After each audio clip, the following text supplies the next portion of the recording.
Bom, vou falar sobre mel, tipo de mel. A primeira coisa é sobre um postagem que houve no grupo, mas eu pedi auxílio para as pessoas relatar o documento, ele foi encontrado, mas não foi postado. Eu encontrei dois documentos. A questão é causada, eu botulino, causada pelo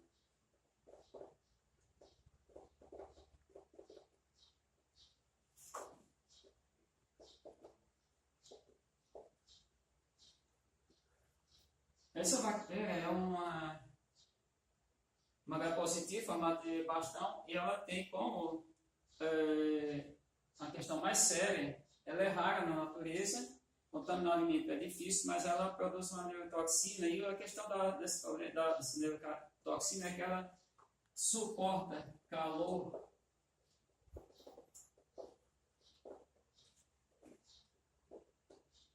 aproximadamente 80 graus Celsius, tempo de 30 minutos. Então se torna sério, porque imagina, o mel é um alimento consumido in natura, de modo geral, não passa por um tratamento de recebe no calor, não sofre aquecimento. Então essa bactéria, mas é a questão rara. Aí eu encontrei dois trabalhos,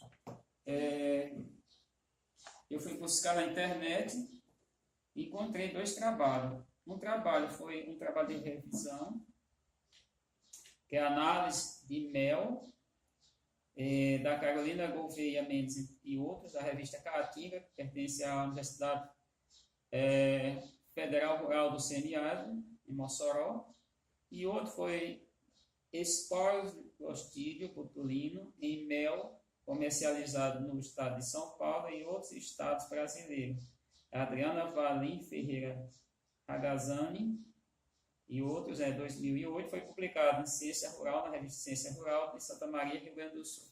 Bom, então, a dúvida que surgiu sobre o mel. Por que o mel da mandaçaia dessa cor?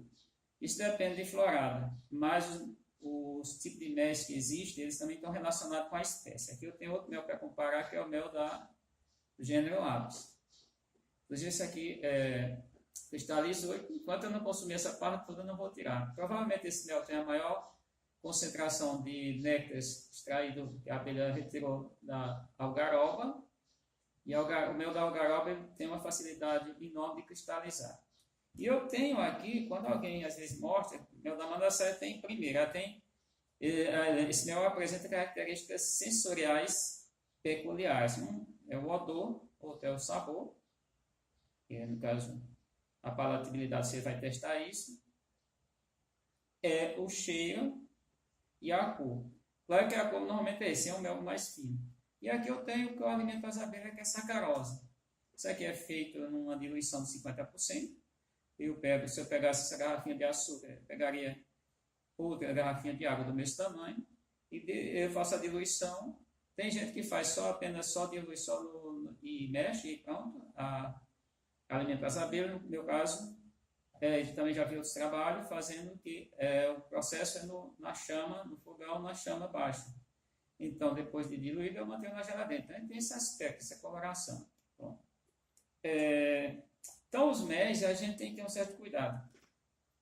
Já que eu estou falando de méis, a gente pode alimentar as abelhas, o ideal seria alimentar com isso aqui mais recado, porque um quilolitro de mel fica em torno de 25, 30 até 35, mas se alimentar muitas abelhas. Isso aqui é uma colônia só dentro de dependendo da espécie, dentro de uns 15 dias ela consome essa quantidade de mel. Então, não é viável. É o criador, a gente tem que buscar meios mais viáveis. Então, alimentar, eu uso isso aqui. Uma pergunta que surgiu outro dia. Formar isso aqui, a abelha fez aqui um pote, está aqui ainda, mantendo na geladeira dentro do potinho. Isso é comum? O que quer dizer isso? Em tese, praticamente nada. Eu posso tirar isso aqui, esse potinho, eu faço isso, as abelhas vêm e retiram tudo que está aqui. Eu vou fazer isso, apenas foi para mostrar no vídeo.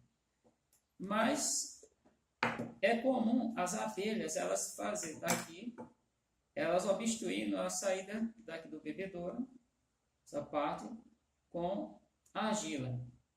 Então, quando acontece que elas estão obstruindo isso aqui, já é um momento que essa abelha está alimentada, não está mais em busca de alimento. Apesar dela ter consumido tudo que estava aqui, aí eu suspendo a alimentação. Então, não tem período certo. E por que é bom o bebedouro, usar o bebedouro? Porque eu tenho um controle maior e quando a abelha começar a rejeitar em tese, eu já pego esse descarte aqui e não alimento, suspendo a alimentação artificial. Então, são alguns dados. Bom, e aí eu vou voltar para o tema que foi muito comentado ontem no grupo, que é sobre a criação de abelhas, no caso do gênero Apis, só tem 12 espécies agregadas no gênero, 6 colônias é o mínimo para manter uma população, para não perder, pelo efeito chamado efeito Yokoyama-Nei. Provavelmente são do japonês, e aí eu fui buscar esse trabalho. Esse trabalho ele está fundamentado, ele já foi citado em muitos, mas eu peguei o do próprio Dr. Kerr, que é números de alelos X0, em uma população de Melipona quadrifaciatas antidioides, é dele do outro doutor que foi orientando dele, que é o Davi. Encontrei também num trabalho que é a análise da genética de populações em abelha jataí por meio de isoenzimas, que é da Ana Lúcia Paz Barateiro Stuck, et al., entre outros, 2008. E um trabalho mais novo, caracterização morfométrica de abelhas urussu, Melipona scutellarius, em meliponários da região Nordeste. No caso foi em São Cristóvão, a cidade local, Sergipe. No caso aqui é a urussu nordestina. E foi feito pela Ana com H, Angélica Santos Pinto, uma dissertação de 2012, e teve como orientador o professor doutor Edilson Divino de Araújo. Então, aí eu vou lá, esse trabalho é citado pelo Dr. Kerr, eu vou buscar o trabalho. O trabalho do Yokoyama e Nei, o título dele está em inglês, está disponível na internet, é Population Dynamics of Self-Determinate Alleles in Honeybees and Self-Incompatibility Alleles in Plants. E aí ele fala o seguinte, esse trabalho ele vai fundamentar, está lá bem claro, essa questão da quantidade de colônias, claro, tem um monte de equações, o trabalho é um texto em inglês, eu sei um pouco, é um inglês também técnico, não é tão difícil, diz o seguinte, machos 2N, ou seja, macho diploide é letal, e quando isso pode acontecer? Em torno de 15 gerações, e aí vamos entender o que ele quer dizer gerações. Essas 15 gerações provavelmente é a quantidade de gerações que está ocorrendo pela reprodução, no caso de fecundação de rainha, porque a rainha é fecundada uma única vez, ela fica fazendo postura. Só que, vamos pensar, eu já citei no mesmo livro, me referindo ao livro do Dr. Kerr, que a rainha pode, em determinada espécie, pode viver de 6 até 7 anos, mas isso não é uma obrigação para acontecer, isso não é um programa, isso não é uma medida exata. Uma rainha ela pode ser descartada, já vi aqui nas minhas colônias, a rainha ser descartada a cada 3 meses, certamente que ela não estava produzindo. Isso é um equilíbrio que é mantido pelas próprias operárias, ali que estão dentro da colônia. A rainha não está fazendo postura, é uma rainha bonita, você olha, aparentemente, fazendo uma análise fenótica, apenas olhando para ela, mas ela não produz. Então, o que as abelhas fazem? Elas eliminam. Então, o trabalho diz que quando os machos eles deixam de ser haploide e passam a ser diploide 2N, eles são letais. E aí, no caso, vai acontecendo esse efeito, que é o efeito que o Dr. Kerr se refere. Então, o trabalho que eu citei para vocês em inglês, ele está disponível na internet, é de 1978, a publicação faz tempo, faz. Só lembrando, o trabalho do Dr. Kerr é de 1947, publicado, ou melhor, a defesa do doutorado dele foi estudo sobre melíponas, ele defendeu em abril de 1948, está completando 70 anos. E o que eu acho interessante, eu vou voltar aqui para os ensinos básicos. Os livros de biologia dizem o seguinte, que a determinação de rainhas é exclusividade da alimentação. Não, apenas em aves. que é aquela abelha que faz célula real, tem realeiras. Agora, nas nossas abelhas, na tribo Meliponine, as abelhas, quem determina isso é uma questão genética. Eu posso até abordar em outro tema, em outro vídeo, mas é uma determinação. Eu não encontrei nenhum livro ainda essa situação. O que, que a gente encontra lá quando fala em abelhas? Todos os livros está desta forma. Fêmea XX, macho X0. E quem determina a formação de rainha, a alimentação, que é diferenciada através de geleia real, maior concentração. Todas as larvas recebem esse alimento.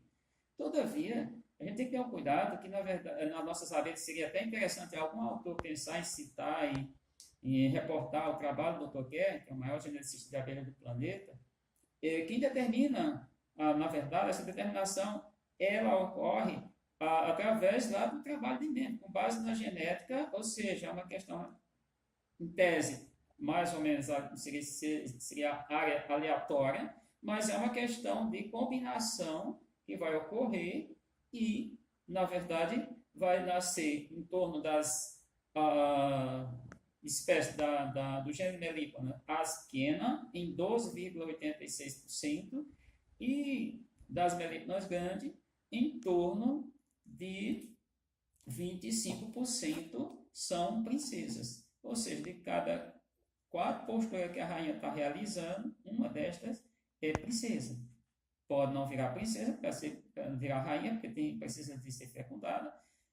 Normalmente essas princesas são eliminadas pelas operárias.